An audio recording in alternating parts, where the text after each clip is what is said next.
位家长们好，我是中医育儿师谭老师，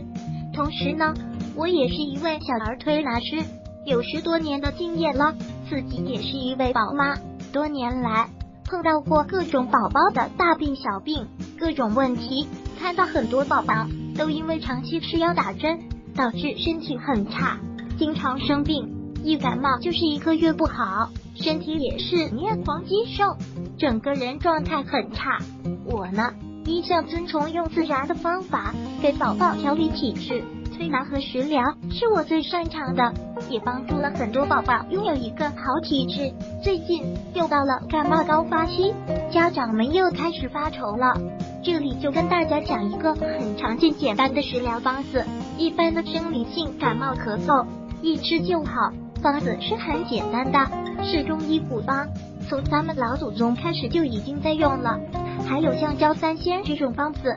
现在市面上都有成品要卖，就是批量生产的，不确定材料好坏，还是家长们自己给宝宝做是最好的。选择浅黄色皮滑的雪梨，洗净，切下1/5作为盖子，挖空梨心，装上花椒和冰糖碎，一般1个梨10粒花椒左右，盖上，用牙签捂定。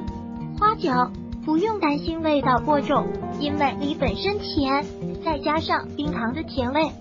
所以10几颗花椒的味道反而在蒸理以后会更香。冰糖最好选择碎冰糖，颗粒大小也尽量控制，毕竟梨中间的空间并不大，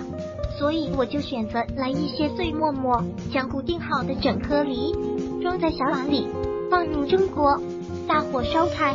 小火炖20分钟。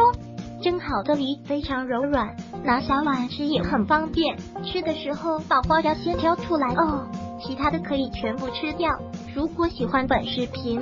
请分享并订阅本频道。